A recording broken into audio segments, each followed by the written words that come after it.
నుండి సమూయేలు రెండవ గ్రంథము 6వ అధ్యాయము 6వ వచనం నుండి మనం చదువుదాం. 6వ వచనం నుండి, వారు నాకోను కళ్ళమ్మ దగ్గరకు వచ్చినప్పుడు ఎడ్లకు కాలు జారినందున ఉజ్జా చేయి చాపి మందసమును పట్టుకొనగా యెహోవా కోపము ఉజ్జా మీద రగులుకొనెను. అతడు చేసిన తప్పును బట్టి దేవుడు ఆ క్షణమందే అతన్ని మొత్తగా అతడు అక్కడనే దేవుని మందసమునొద్ద పడి చనిపోయెను. అక్కడనే దేవుని మందసమునొద్ద పడి చనిపోయెను. చదవబడిన ఈ లేఖన భాగాలను, మిగతా ఇతర లేఖన భాగాలను దేవుడే మన వినికిడిలో దీవించి ఆశీర్వదించునుగాక. ఆమేన్. ప్రభునందు ప్రియులారా, మనము గడిచిన కాలంలో నుండి సమూయేలు రెండవ గ్రంథము ధ్యానం చేస్తూ కొనసాగుతూ వస్తూ ఉన్నాం. మొదటి అధ్యాయం నుండి ధ్యానం చేస్తూ వస్తూ ఉన్నాం. దేవుని యొక్క మహాకృపను బట్టి 6వ అధ్యాయంలోకి మనం ప్రవేశించాం. ఈ 6వ అధ్యాయంలో మనం కొన్ని 4 వచనాలను ధ్యానం చేసి వచ్చాం. ఈ అధ్యాయానికి ఒక పేరు పెట్టాము, ఏమంటే నాయకుని దీనత్వం. ఈ అధ్యాయంలో మనము నాయకుని దీనత్వాన్ని చూడగలం. ఎవరు ఆ నాయకుడు అంటే దావీదే. ఏంటి దావీదు ఇందులో ఉన్న ఈ అధ్యాయంలో ఉన్న దీనత్వం అంటే, దేవుని మందసం ఎదుట ఆయన నాట్యము చేస్తూ, వీధిలో నాట్యము చేస్తూ ఆ మందసాన్ని తీసుకొని, ఒబేదెదోము ఇంట్లో ఉన్న మందసాన్ని తీసుకొని యెరూషలేముకు తీసుకొని వస్తున్న సందర్భాన్ని మనం గమనించగలం. అంటే ఆయన మహారాజై ఉండి, మహాపరిపాలకుడై ఉండి, ఆయన ఇశ్రాయేలును పరిపాలిస్తున్న అధిపతి అయి ఉండి, దేవుని మందస్సం ఎదుట తను తాను తగ్గించుకున్న విధానాన్ని ఈ అధ్యాయంలో మనం చూడగలం. అందుకనే ఈ అధ్యాయానికి నాయకుని దీనత్వం అని పేరు పెట్టుకున్నాం. మొదటి 11 వచనాలలో దేవుని మందసం పరిశుద్ధత. అంటే దేవుని మందసం ఉంది, పరిశుద్ధత లోపించింది కాబట్టి అక్కడేముంది? విషాదం ఉంది. ఇదే మనం చదువుకున్నాం. అతడు అక్కడే మందసమునొద్ద పడి చనిపోయెను. మందసమునొద్ద పడి చనిపోయెను. దేవుని మందసం ఉంది, అలాగే దేవుని మందసం దగ్గర పరిశుద్ధత ఉండాలి. ఈ మొదటి 11 వచనాలు మనం చూస్తా ఉన్నాం. కానీ అక్కడ ఏం జరిగిందంటే ఒక విషాదం జరిగింది. అక్కడ ఉజ్జా మరణించాడు. అది మనం ఈనాటి వర్తమానం అదే. 12 నుండి 22 వచనాలలో దేవుని మందస్సం ఉంది, అదేవిధంగా ప్రసన్నత ఉంది. దేవుని మందసాన్ని ఎంత ఉన్నతంగా, ఉత్సాహంగా, కోలాహలంగా, ఎంత గంభీరంగా ఆ ఒబేదెదోము ఇంటిలో ఉన్న మందసాన్ని యెరూషలేములోకి తీసుకొని వస్తున్న విధానం మనం చూస్తా ఉన్నాం. మొదటి మందసంలో విషాదం కనబడుతూ తీసుకొచ్చే విధానంలో, తదుపరి మందసాన్ని తీసుకొని వచ్చే విధానంలో దేవుని ప్రసన్నత కనిపిస్తూ ఉంది, ఉత్సాహం కనిపిస్తూ ఉంది. ఒకటి విషాదం, అదే మందసం ఒక్కటే, కానీ మొదటిసారి తీసుకొని వచ్చే క్రమంలో విషాదం ఉంది. అదే మందసం తీసుకొని వచ్చే విధానంలో ఉత్సాహం ఉంది, కోలాహలం ఉంది, ప్రసన్నత ఉంది, దేవుని మహిమ ఉంది.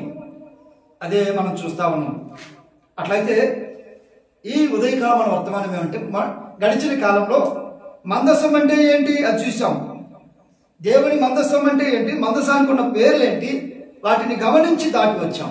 ఇప్పుడు ఈ ఉదయకాలం మన వర్తమానం ఏమంటే, ఇప్పుడు ఉజ్జా మరణించాడు కదా. ఇప్పుడు మన క్వశ్చన్, మన అంశం, మన యొక్క ధ్యానం ఇదే. ఏమంటే ఉజ్జా ఎందుకు మరణించాడు? ఉజ్జా ఏంటి, పడిపోతున్న మందసాన్ని పట్టుకోవడం తప్ప? ఎడ్లకు కాలు జారినందున పడిపోతున్న మందస్సు అని ఎవరైనా సహజంగా చేసే పనే కదా ఇది. ఇప్పుడు ఎవరైనా పడిపోతున్నప్పుడు చేయి అందియటం సహజం. అట్లాంటిది దేవుని మందస్సమే పడిపోతుంది కదా. బండి మీద నుంచి దేవుని మందస్సం, ఎడ్ల బండి మీద నుంచి దేవుని మందస్సం పడిపోతున్నప్పుడు పట్టుకుంటే అంత ప్రమాదం ఏమైంది? ఉజ్జా ఏమైనా పాపం చేశాడా? ఉజ్జా ఎందుకు మరణించాలి? దేవుడు గద్దించవచ్చు కదా. దేవుడు కావలసిన అంటే తన విషయంలో దేవుడు మాట్లాడవచ్చు కదా. ఎందుకు దేవుడి కోపం రగులుకొని ఉజ్జా మరణించాడు అని వర్తమానం. ఉజ్జా ఎందుకు మరణించాడు ఆలోచన చేద్దాం. చాలా మంది ఏమంటారంటే ఇలా దేవుడు చాలా కఠినుడు. ఇంకో మాట అంటారు, ఇలా దేవుడు క్రూరత్వం కలిగిన దేవుడు, అన్యాయంగా ఒక వ్యక్తిని చంపాడు. అని ఎడ్లకు కాలు జారాయి, మందసం పడిపోతుంది, పట్టుకుంటే తప్పేమైంది? యెహోవా దేవుడు అంటే వాళ్ళ దేవుడు చాలా క్రూరత్వం కలిగిన దేవుడు, క్రూరుడు, మనుషులను చంపేవాడు అని చాలా మంది విమర్శలు ఉన్నాయి. కాదు కాదు, తెలియక వాళ్ళు చేసే విమర్శలు కానీ దీని వెనక దేవుని యొక్క ప్రణాళిక ఉంది. దాన్ని జ్ఞాపకం చేస్తాను. పిల్లరా, ఈ ఉదయకాలం ఇక్కడ కూర్చున్న మనం మన ఆత్మీయమైన జీవితంలో ఎందుకు మరణిస్తూ ఉన్నాం? హలో, భౌతికంగా ఉన్నాం, భౌతికంగా ఉన్నాంలే మంచిగా. మన పనులు, మన ఉద్యోగాలు, మన వ్యాపారాలు, మన యొక్క సంబంధించిన వాటితో మన భౌతికంగా ఉన్నాం. ఇంటర్నల్గా ఆత్మీయమైన జీవితంలో ప్రశ్నించుకుందాం. మనం ఎందుకు ఆత్మీయంగా చనిపోతూ ఉన్నాం? దినదినం ఆత్మీయతలో ఎందుకు చల్లారిపోతూ ఉన్నాం? ఉజ్జా మరణించాడని సులువుగా, సింపుల్గా మనం ప్రశ్నిస్తున్నాం. ఉజ్జా ఎందుకు మరణించాడో అని జ్ఞాపకం చేస్తాం. అక్కడికి వెళ్లే ముందు మనం పరిశీలన చేసుకుందాం. మనం ఎందుకు ఆత్మీయతలో దిగజారిపోతూ ఉన్నాం? ఆత్మీయమైన జీవితంలో చల్లారిపోతూ ఉన్నాం? ఆత్మీయమైన జీవితంలో ఓడిపోతూ ఉన్నాం? ఆలోచన చేశామా? ఈ రాత్రి, ఈ మధ్యాహ్న కాల వేళలో జ్ఞాపకం చేస్తున్న ఈ మాటను తిరిగి నువ్వు ఇంటికి వెళ్ళి తీవ్రంగా ఆలోచన చేయి. దేవుడితో మాట్లాడతాడు. నెంబర్ 1 నేను జ్ఞాపకం చేయబోతున్నా, ఉజ్జా ఎందుకు మరణించాడు. ముందుకు వెళ్దాం రండి. నిర్గమాకాండం 25వ అధ్యాయం, 25వ అధ్యాయం 13-14 వచ్చిన చదువుతాం. 13-14 వచ్చిన. తుమ్మకర్రతో మోతకర్రలను చేసి వాటికి బంగారు రేకులను పొదిగించి వాటితో ఆ మందసమును మోయుటకు ఆ ప్రక్కల మీద ఉంగరములలో ఆ మోతకర్రలను దూర్చవలెను. ఈ మాట 15 వచ్చింది. ఆ మోతకర్రలు ఆ మందసపు ఉంగరములోనే ఉండవలెను, వాటిని దాని యొద్ద నుండి తీయకూడదు.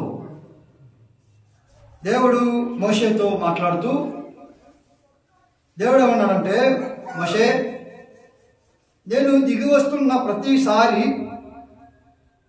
నా యొక్క ఉగ్రతను, నా యొక్క తీవ్రతను, నా యొక్క మహిమను ప్రజలు చూడలేకపోతూ ఉన్నారు. నేను మీతో సహవాసం చేయాలి అంటే ఒక మందసాన్ని నిర్మించాలి. నువ్వు ఆ మందసం అనగా ఒక ప్రత్యక్ష గుడారాన్ని నిర్మించాలి. అది ఎలా ఉండాలి అని దేవుడు కొలతలు చెబుతూ ఆ మందసాన్ని తయారు చేసిన తర్వాత ఆ మందసానికి ఆవల వైపు అంటే బయట సైడ్, అవుట్ సైడ్ ఒక రింగులు ఉండాలి, అంటే ఉంగరాల్లాగా ఉండాలి. ఎందుకంటే మోతకర్రలు ఉంచాలి. అంటే ఇది దేవుడు ఇచ్చిన నియమం. నెంబర్ 1 దేవుడి నియమం ఏంటి? మందసాన్ని ఏం చేయాలి? ఆ మందసాన్ని మీరు సరిగ్గా చదివితే ఆ మోతకర్రలు తీయడానికి వీల్లేదు. ఏంటి? ఆ మందసానికి ఆ రింగుల్లో ఉంచి అది ఫిట్ చేసి ఉంచాలి, అంతే. తీయడానికి వీల్లేదు, అలాగే ఉంచాలి. ఇంకో మాటగా చూస్తే మందసాన్ని మీరు మోయాలని కనబడిందా మీకు? మోయుటకు 14 వచ్చి చూడండి. వాటితో ఆ మందసమును మోయుటకు, మందసంలో ఉన్న ఇరువైపుల కర్రలు, ఆ మోత కర్రలు అవి అంతే ఉండాలి, తీయకూడదు. ఎందుకు అంటే మందసాన్ని ఏం చేయాలి? మోయాలి. దేవుని నియమం ఏంటి? దేవుని నియమం ఏంటి? మందసాన్ని అయ్యో చెప్పండి, అయిపోతుంది వర్తమానం. దేవుని నియమం ఏంటి? నియమం కాబట్టి జ్ఞాపకం చేస్తున్నాం. దేవుని యొక్క ఆజ్ఞ ఏంటంటే, నియమం అంటే మళ్ళీ అదేదో పదం అనుకున్నారు, నియమం అంటే ఆజ్ఞ. దేవుని యొక్క ఆజ్ఞ ఏంటంటే మందసం ఉండాలి, ఆ మందసానికి కర్రలు ఉండాలి, ఆ కర్రలు ఏం చేయాలంటే అలాగే ఉంచాలి, మందసాన్ని ఏం చేయాలి? మోయాలి. సో ఇప్పుడు రండి సమూయేలు 2వ గ్రంథం 6వ అధ్యాయం. ఇక్కడ ఏం జరిగిందో చూద్దాం. 3వ వచనం చూస్తారా? 6వ అధ్యాయం 3వ వచనం. వారు కనబడిందా మీకు? 6వ అధ్యాయం 3వ వచనం. వారు దేవుని మందసమును క్రొత్త బండి మీద ఎక్కించి, అర్థమైందా? ఉజ్జా ఎందుకు మరణించాడు అని జ్ఞాపకం చేస్తూ ఉంటే వీరేం చేశారు? మోయవలసిన మందసాన్ని క్రొత్త బండి చేయించి దాని మీద పెట్టారు. తీసుకొస్తుంది. కావాలంటే చివరి వచనంలో చూడండి, 3వ వచనం చివరి భాగం చూడండి. ఆ క్రొత్త ఉజ్జాయిను అహయోనును ఆ క్రొత్త బండిని తోలిరి. అయ్యా అమ్మా, ఉజ్జా మరణించడానికి ప్రధానమైన కారణం ఏంటంటే భుజాల మీద మోయవలసిన మందసాన్ని క్రొత్త బండి మీద ఎక్కించి తోలారు. మన భుజ స్కంధాలపై క్రీస్తు యేసుని మోయవలసిన మనము సొంత నిర్ణయాలు, కొత్త కొత్త పద్ధతులు సంఘములో అవలంబిస్తూ ఉన్నాం. నేడు ఆత్మీయతలో చల్లారిపోవడానికి, మన ఆత్మీయతలో ఓడిపోవడానికి ప్రభువైన యేసు క్రీస్తుని మన హృదయంలో మోయవలసిన మనము, మనకు మనమే దేవుణ్ణి ప్రకటించవలసిన మనము ఇప్పుడు కొత్త విధానాలు ఎన్నుకున్నాం. ఫిలిస్తీన్లు కొత్త బండిని తయారు చేయించి దాంట్లో గడ్డలు గల, పొక్కులు గల, పంది కొక్కులు కలిగిన, ఆకారం కలిగిన వాటిని బంగారు ముద్దలు చేసి మందసంలో పెట్టి పంపించారు. లేఖనం ఎరిగిన వారు, సత్యం తెలిసిన వారు వీరు కూడా ఏం చేశారు? అదే పద్ధతి, అంటే అన్యులు ఆచరించిన పద్ధతిని దేవుని పిల్లలు కూడా ఆచరించడానికి కారణాన్ని బట్టి ఉజ్జా మరణించాడు.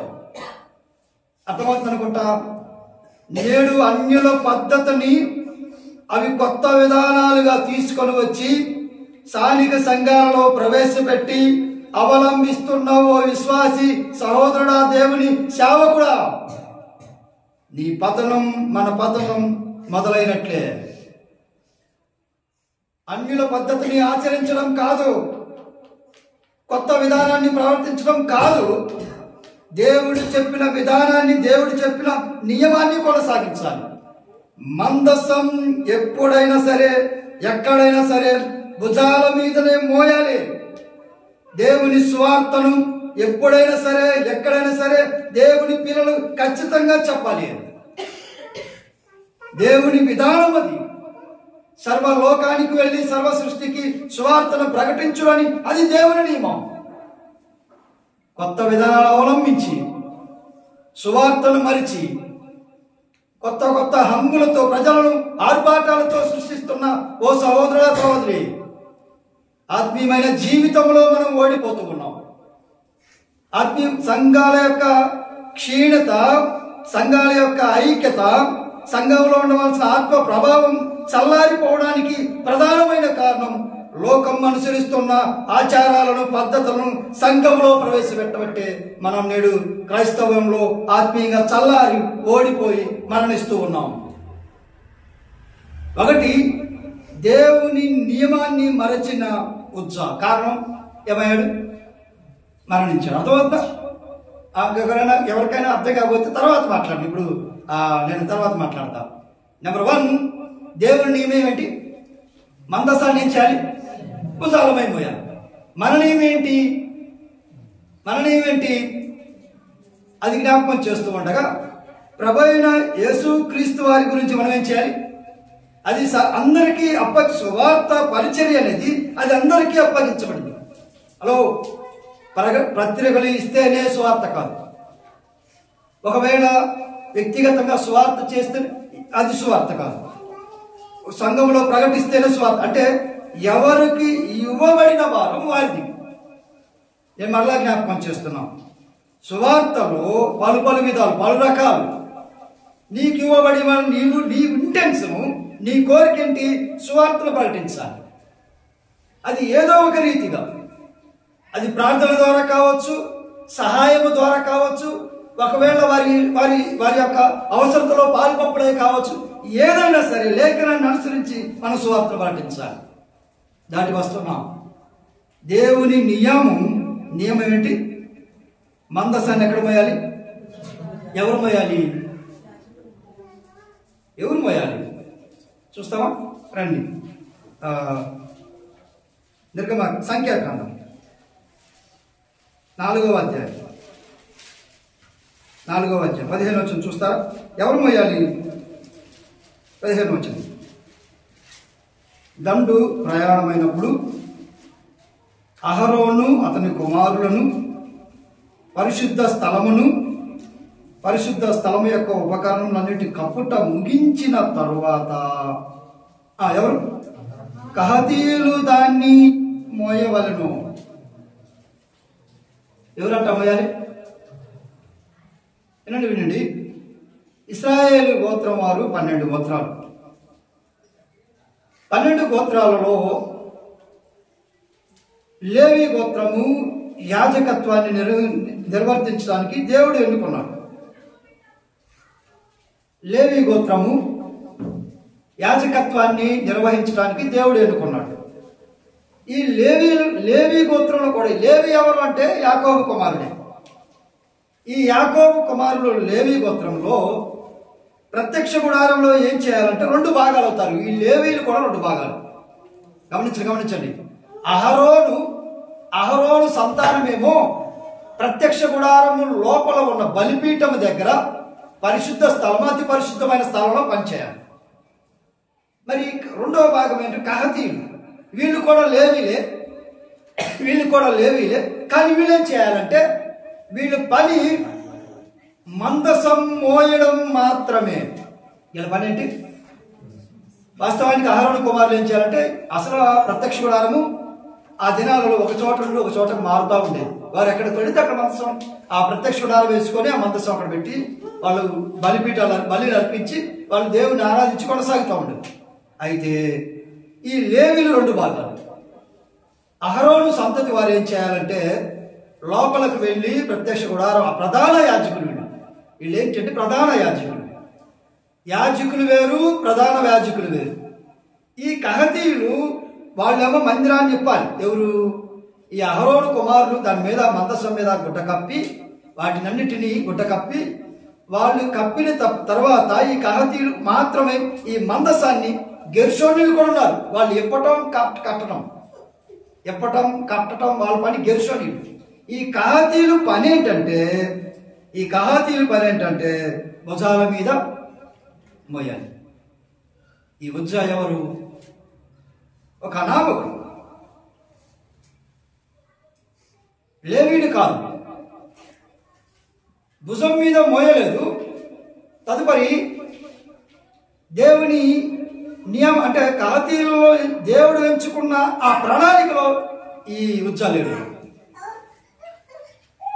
ఊరికినే ఉజ్జా మరణించాడు. మీ దేవుడు ఎందుకు ఊరికినే మనుషులను చంపుతాడు? అంత కోపం ఏంటి? కొంచెం ఆలోచించవచ్చు కదా. ఎందుకు అన్యాయముగా ఒకరి ప్రాణము తీశాడని మాట్లాడుతున్నా ఓ సహోదరుడా, దేవుని యొక్క ప్రణాళిక ఉంది. ఏమిటంటే ఆయన ముందుగానే సెలవిచ్చాడు, ఇలా చేయండి, మందసాన్ని భుజాల మీద మోయండి. మందసాన్ని మోయవలసిన వారు ఎవరు? కహతీయులే మోయాలి. అది రెండవ ప్రణాళిక ఏమిటంటే, నేను జ్ఞాపకం చేస్తున్నా, ఎవరు మోయాలి? కహతీయులు మోయాలి. ఎలా తీసుకొని రావాలి అది నేను జ్ఞాపకం చేస్తాను అండి. భుజాలపై మోయాలి కదా. అయితే ఈ కహతీయుల గురించి మనం ఆలోచన చేస్తున్నప్పుడు ఈ కహాతీయులు మనం ఆలోచించ, ఇది లేవి వంశానికి చెందిన వారు. వీరు కూడా అహరోను సంతానానికి సంబంధించిన వాడు. మనం ఎరుగుదము హేమాని మనం ఎరుగుదము. గాయకులు ఉన్నారు. దావీదు కాలంలో కొంతమంది గాయకులు నియమించాడు. ఈ హేమాను కూడా ఈ కహాతీయుల వంశానికి చెందినవాడు. సో దాటి వెళదాం. మనకు కావాల్సిన పాఠాన్ని మనం ముందుకు తీసుకెళ్దాం. రెండవది, ఈ 2 భాగాలుగా మనం చేసాం కదా. లేవీయులు ప్రధాన యాజకుడు ఒక భాగం, యాజకత్వం ఒక భాగం. కట్టెలు చీల్చడం వారి పని. ప్రత్యక్ష గుడారంలో వాళ్ళు చేయవలసిన పనులు చాలా చాలా ఉన్నాయి. ఆ కట్టికి చేసే విధానం, ఆ చెత్తను పారవేసే విధానం, ఆ బూడిదను పారవేసే విధానం, ఆ గంగాళము తుడిసే విధానం, వీళ్ళ పని వేరు. కొంతమంది పని ఏంటంటే ఆ కట్టడము, ఎప్పడము, మోయడం కొంతమంది పని.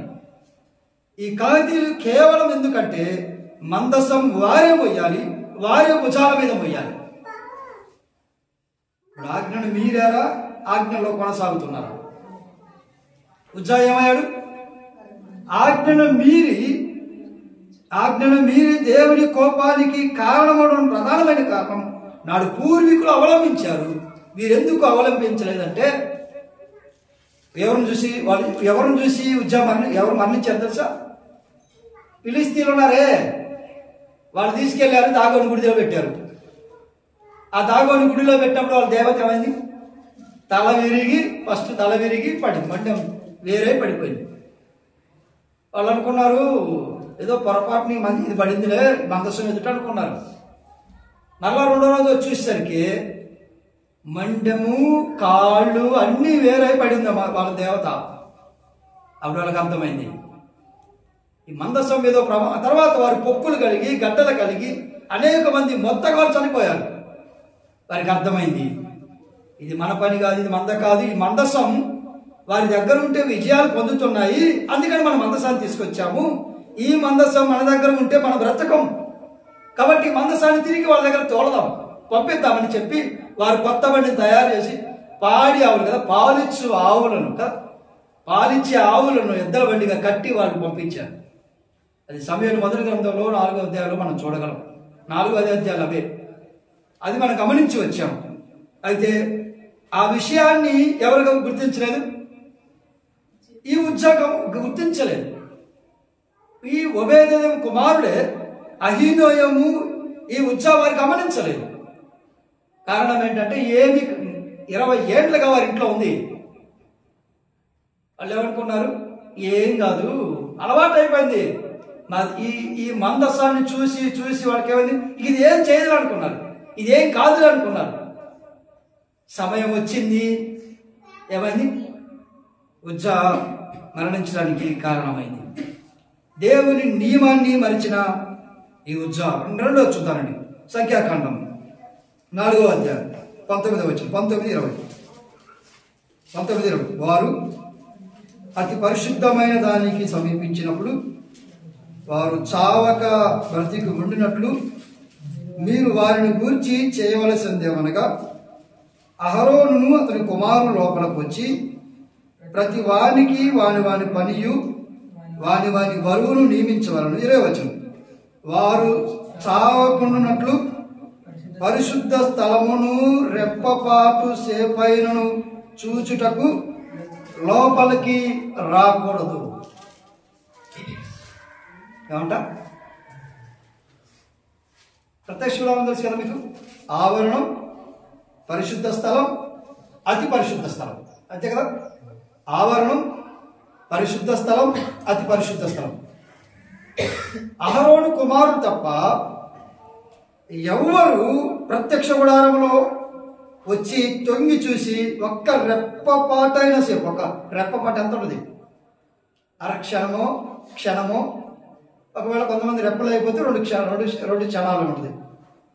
అంటే అరక్షణం పాటైనను ప్రత్యక్ష గుడారంలోకి వచ్చి చూడకూడదు, అసలు ప్రవేశించకూడదు, ఏం జరుగుతుందని గమనించకూడదు.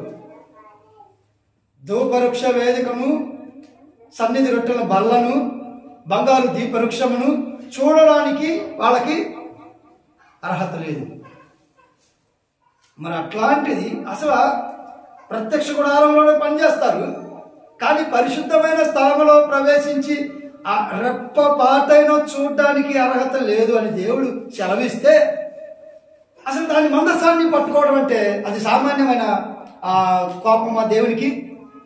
ప్రత్యక్ష పరిశుద్ధ స్థలంలోకి వచ్చే రెప్ప పాటే చూడకూడదని లేవీలకు ఆజ్ఞాపిస్తూ ఉంటే, లేవీడు కాదు, లేవీ వంశానికి చెందినవాడు కాడు, కానీ అతడు దేవుని సన్నిధిలో మందసాన్ని ముందు నడుస్తున్నాడు. వాస్తవానికి ముందు నడవకూడదు, మందసాన్ని ముందు లేవీలే నడవాలి. మందసానికి ముందు ఎవరు నడవకూడదు, ప్రజలంతా వెనక నడవాలి, మందసం ముందు నడవాలి, అది భుజాల మీద నడవాలి. కానీ తను ముందర నడుస్తూ, బండి మీద ఎక్కించి ముందర నడుస్తూ దాన్ని పడబోతుందని చేయబట్టి తాగటం ప్రమాదం కాదా? మరణానికి కారణం కాదా? దేవుని యొక్క పరిశుద్ధత, దేవుని యొక్క మహిమ, దేవుని యొక్క ఔన్నత్యం, ఆయన సార్వభౌమ అధికారాన్ని ఎవరు తాకగలరు? ఆయన మహిమను ఎవరు దొంగిలించగలరు? ఆయన మహిమ ఎవరు టచ్ చేయడానికి కూడా వీల్లేదు. ఆయన మహిమని ఎవరు ఆయనకు రావలసిన మహిమ ఆయనకు రావాల్సిందే, ఆయనకు చెందవలసిన ఘనత ఆయనకు చెందవలసినదే. ఏ మనుషుడు ఆయన ఘనతను ఆయన మహిమను హెచ్చించుకోవడానికి, దొంగిలించుకోవడానికి, ఆపాదించుకోవడానికి పాత్రుడు కాదు. ఆయన పరిశుద్ధమైన స్థలంలో ప్రవేశించే మందసాన్ని చూడటానికి, లేకుంటే ప్రత్యక్ష పరిశుద్ధమైన స్థలంలో ఉండే ధూప వృక్ష వేదికను, సన్నిధి బల్ల రొట్టెలను చూడడానికి అర్హత లేని వారు మందసాన్ని తాగితే ఊరుకుంటాడా? అసమానమైన దేవుడు. ఇది దేవుని స్వరమే కానీ మానవ స్వరం కాదు అంటే తను తాను హెచ్చించుకున్న హేరోదేమయ్యాడు, పురుగులు పడి చనిపోయాడు. పిల్లరా, దేవునికి చెందవలసిన మహిమను, దేవునికి చెందవలసిన ఘనతను మనం ఎన్నడూ ఆపాదించుకోవడానికి వీల్లేదు. ఇది నా ద్వారా జరిగింది, ఇది నా వలన జరిగింది, ఇది నేనే చేశాను, ఇది నేనే చేశాను అని ఎన్నడూ అనడానికి వీల్లేదు. మన భక్తి జీవిత ప్రయాణంలో ఏది చేసినా ఆయనకే మనం ఆపాదించాలి. ప్రభువా, నా ఈ భక్తి జీవిత ప్రయాణంలో నేను ఇది చేయగలిగాను నీ కొరకు అంటే అది నీదే.